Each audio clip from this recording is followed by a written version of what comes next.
Hi, welcome back to Pins kitchen. இன்னைக்கு வந்து மரவள்ளி கிழங்கு வச்சு ஒரு புட்டும் அதுக்கு சைட் டிஷ்ஷாக ஒரு கடலைக்கறியும் செய்யலாம். அது எப்படி செய்யலாம்னு பார்க்கலாம் வாங்க. கடலைக்கறிக்கு நான் கருப்பு கொண்டக்கடலை வந்து ஊற வச்சுட்டேன் நைட்டே. இதை வேக வச்சுக்கலாம். வேக வைக்க தேவையான அளவு தண்ணி சேர்த்துட்டேன். இதுக்கு கொஞ்சமாக உப்பு சேர்த்துட்டு வேக வச்சுக்கலாம். சேர்த்துட்டு இதை அப்படியே மூடி வச்சுக்கலாம்.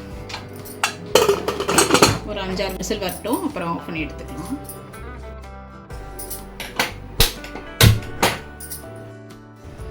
மரவள்ளி கிழங்கு புட்டுக்கு வந்து கிழங்கு நம்ம இந்த தோலெலாம் எடுத்துட்டு கிழங்கு துண்டாக கட் பண்ணி துருவிக்கலாம். நல்லா கிழங்கெல்லாம் நல்லா தோலை சீவிட்டு கட் பண்ணி வச்சுட்டேன். இதை நல்லா துருவிக்கலாம். இந்த பெரிய கண் இருக்கிற இடத்துல துருவிக்கலாம்.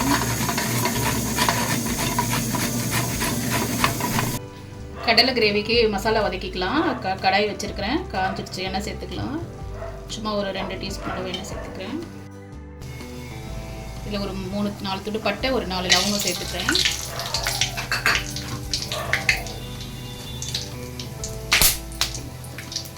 ஒரு ஸ்பூன் சோம்பு சேர்த்துக்கலாம். இதுலேயே வெங்காயம், ஒரு பெரிய வெங்காயம், ஒரு 3 வெங்காயம் கட் பண்ணி வச்சுருக்கிறேன். ரஃப்பாக கட் பண்ணியிருக்கிறேன், அதை சேர்த்துக்கிறேன். இதுலேயே தக்காளி, ஒரு 3 தக்காளி கட் பண்ணியிருக்கிறேன், அதையும் சேர்த்துக்கிறேன். கொஞ்சம் வெங்காயம் வதங்கிட்டதும்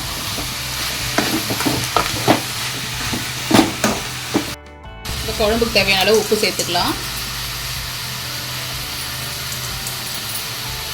சேர்த்துட்டு வெங்காயம் தக்காளி நல்லா வதக்கிக்கலாம். இதுலேயே ஒரு 1/2 ஸ்பூன் மஞ்சள் தூள் சேர்த்துக்கிறேன். கரம் மசாலா ஒரு 1/2 ஸ்பூன் சேர்த்துக்கலாம். மல்லித்தூள் ஒரு 1 ஸ்பூன் சேர்த்துக்கலாம். இதுலேயே குழம்பு மிளகாய் தூள் சேர்த்துக்கிறேன்.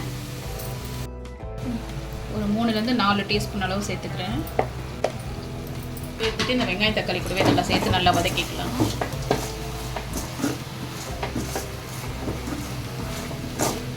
இதில் இஞ்சி பூண்டு பேஸ்ட்டு சேர்த்துக்கலாம். ஒரு 1 ஸ்பூன் அளவு சேர்த்துக்கலாம்.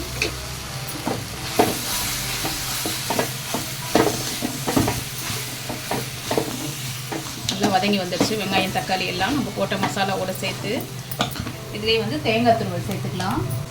சும்மா ஒரு சின்ன கரண்டியில் ஒரு 2 கரண்டி அளவு சேர்க்குறேன். சேர்த்துட்டு இதை அப்படியே சும்மா அடுப்பு ஆஃப் பண்ணிடலாம். ஆஃப் பண்ணிவிட்டு ஒரு முறை கலந்துடலாம். அவ்வளோதான். இந்த மசாலா நல்லா ஆறட்டும். ஆறின அப்புறமா நம்ம மிக்ஸி ஜாரில் சேர்த்து அரைச்சிக்கலாம். கிழங்கெல்லாம் துருவிட்டோம். இதை வந்து நல்லா நம்ம புழிஞ்சு எடுத்துக்கலாம். இதில் இருக்கிற நீர் சத்தெல்லாம் இந்த தனியாக ஒரு கிண்ணத்தில் புழிஞ்சிட்டு நம்ம தட்டில் சேர்த்துக்கலாம்.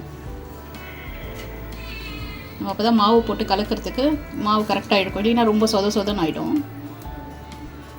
இந்த மாதிரி துருவின கிழங்கு எல்லாமே நம்ம புழிஞ்சு எடுத்துக்கலாம். கிழங்கெல்லாம் புழிஞ்சு எடுத்துட்டோம். அதில் இருக்கிற தண்ணியெல்லாம் இப்போ இந்த கிழங்கு துருவல் எவ்வளோ இருக்குதோ அந்த அளவுக்கு நம்ம வந்து அரிசி மாவு, புட்டு மாவு எடுத்துக்கலாம். புட்டு மாவு எடுத்து இந்த கிழங்கோடு சேர்த்து நல்லா பெசரிக்கலாம்.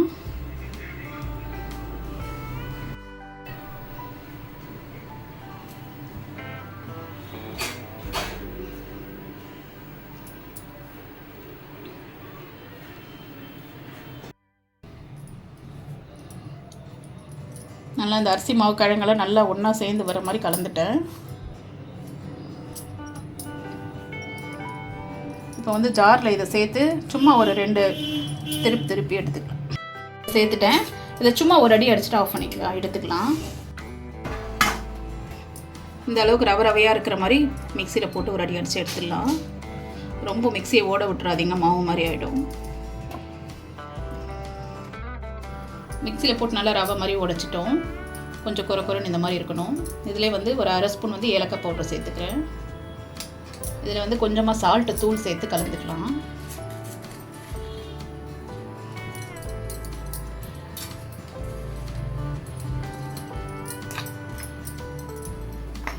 சேர்த்துட்டு இது நல்லா கலந்துக்கலாம். இது நல்லா உப்பு, அந்த ஏலக்காய் பொடியெல்லாம் நல்லா ஒன்றா சேர்ந்து வர மாதிரி கலந்துக்கலாம். கலந்துட்டு நம்ம இந்த புட்டு மேக்கரில் போட்டுக்கலாம். தண்ணி ஊற்றி வச்சுட்டேன். தண்ணி சூடேறதுக்குள்ளே நம்ம இதில் மாவு போட்டுக்கலாம்.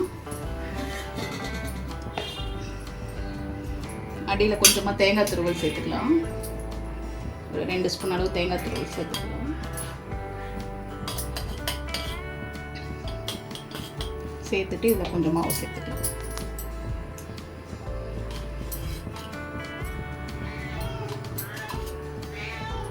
இன்னும் கொஞ்சம் தேங்காய் துருவல் சேர்த்துக்கலாம்.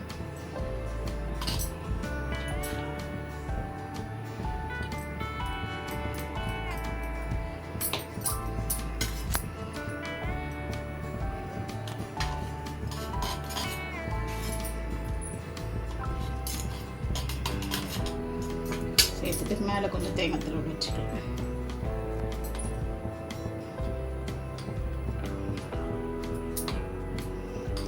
சும்மா லைட்டாக ப்ரெஸ் பண்ணி விட்டால் போதும்.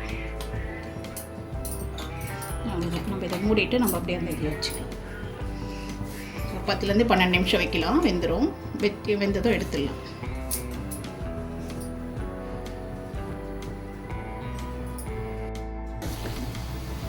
மசாலா நல்லா ஆறிடுச்சு. இதை ஜாரில் சேர்த்து அரைச்சிக்கலாம்.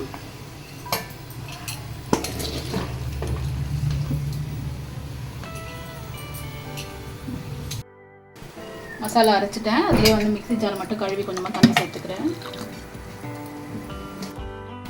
மூக்கடலை நல்லா வெந்துருச்சு. இதை வந்து நம்ம கடாயில் சேர்த்துக்கலாம். அப்படியே இந்த தண்ணியோடவே சேர்த்துக்கலாம்.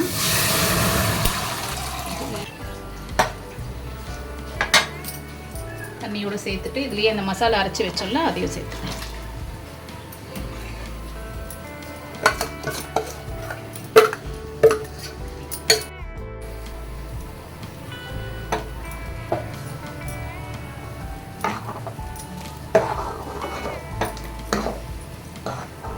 கொதிச்சு நல்லா அந்த மசாலா பச்சை வாசனை நல்லா போகட்டும். ஒரு 15-20 நிமிஷம் நல்லா கொதி வரட்டும். நல்லா கொதிச்சதும் சிம் பண்ணி விட்டுருங்க. ஒரு மீடியம் ஃப்ளேமில் வச்சுட்டிங்கன்னா ஒரு 10 நிமிஷம் கொஞ்சம் அப்படியே கொதிச்சுட்டே இருந்துச்சுன்னா கொஞ்சம் நல்லா பச்சை வாசனால போய் ரெடி ஆகிடும். குழம்பு திக்காக இருக்குது. கொஞ்சமாக தண்ணி சேர்த்துக்கலாம்.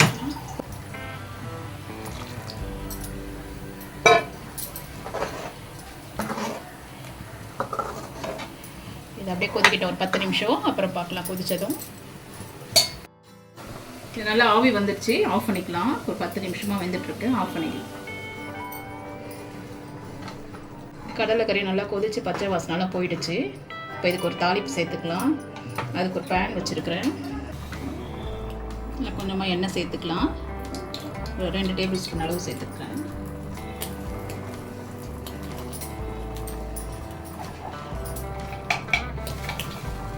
கடுகு 1 ஸ்பூன் சேர்த்துக்கிறேன். இதில் பெரிய வெங்காயம் பொடியாக கட் பண்ணி வச்சுருக்கிறேன். ஒரு வெங்காயம் அதை சேர்த்துக்கிறேன்.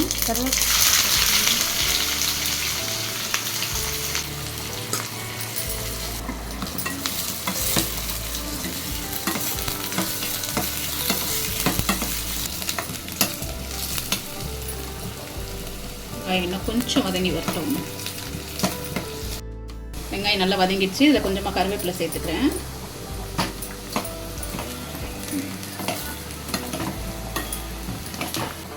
இதுலேயே கொஞ்சமாக சில்லி பவுடர் சேர்த்துக்கலாம். வெறும் மிளகாத்தூள் இது சும்மா ஒரு 1/4 ஸ்பூன் அந்த கலருக்காக.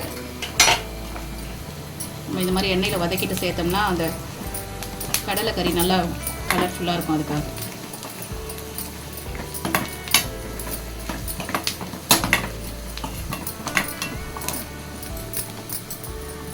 இது அப்படியே குழம்புல சேர்த்துக்கலாம். நம்ம இது வரைக்கும் தாளிப்பு எதுவும் அதில் சேர்க்கல. அப்படியே தான் மசாலா அரைச்சி விட்டோம்.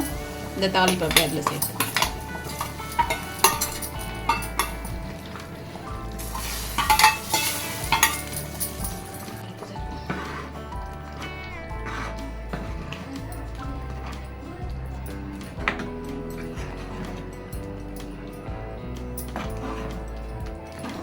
அவ்வளோதாங்க. இதுலேயே கொஞ்சம் பச்சையாக தேங்காய் எண்ணெய் கொஞ்சம் சேர்த்துக்கலாம். நல்லா வாசனையாக நல்லாயிருக்கும்.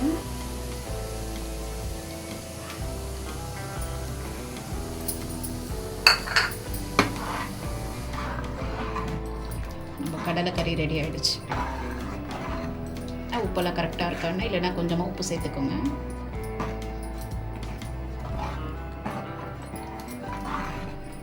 அவ்வளோதான். நான் அடுப்பு ஆஃப் பண்ணிடுறேன். புட்டு எடுத்துக்கலாம்.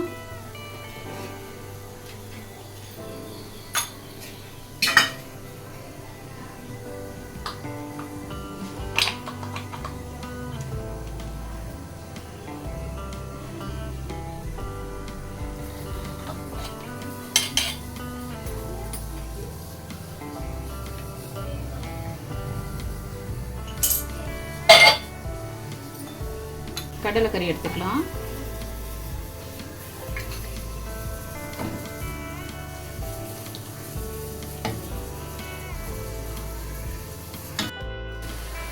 அவ்வளோதாங்க, மரவள்ளி கிழங்கு புட்டும் நம்மளுக்கு கடலைக்கறியும் ரெடி ஆகிடுச்சு. நான் நாட்டு சக்கரையும் வச்சுருக்கிறேன். ஒவ்வொருத்தருக்கு நாட்டு சக்கரை பிடிக்கும் புட்டுக்கு, இல்லை ஒருத்தருக்கு ஒயிட் சுகர் பிடிக்கும்.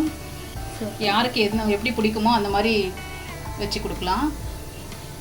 இந்த மாதிரி மரவள்ளி கிழங்கு வச்சு ஒரு முறை புட்டு ட்ரை பண்ணி பாருங்கள். கிழங்கு அப்படியே சாப்பிடாதவங்களுக்கு கூட இந்த மாதிரி நம்ம புட்டு பண்ணி கொடுத்தோம்னா விருப்பமாக சாப்பிட்ருவாங்க. அது கூட இந்த மாதிரி ஒரு கடலைக்கறி பண்ணி கொடுத்தோம்னா இன்னும் டேஸ்ட்டாக இருக்கும் சாப்பிட்றதுக்கு. இந்த மாதிரி கண்டிப்பாக ஒரு முறை ட்ரை பண்ணி பாருங்கள். அவ்வளோதாங்க, நல்லா சூப்பரான ஒரு மரவள்ளி கிழங்கு வச்சு ஒரு புட்டு பண்ணிட்டோம். அது கூட ஒரு கடலைக்கறியும் பண்ணியிருக்கிறோம். இந்த மாதிரி சூடாக பண்ணி கொடுத்து பாருங்கள், வீட்டில் எல்லோரும் விருப்பமாக சாப்பிடுவாங்க. கிழங்கு வேணான்றவங்க கூட இந்த மாதிரி புட்டு பண்ணி கொடுத்தோம்னா சாப்பிடுவாங்க. நம்மளுக்கு இதில் கிழங்கு சேர்த்துருக்குறோன்னே தெரியாது. இந்த வீடியோ பிடிச்சிருந்தா லைக் பண்ணுங்கள், ஷேர் பண்ணுங்கள், சப்ஸ்கிரைப் பண்ணுங்கள். தேங்க்யூ.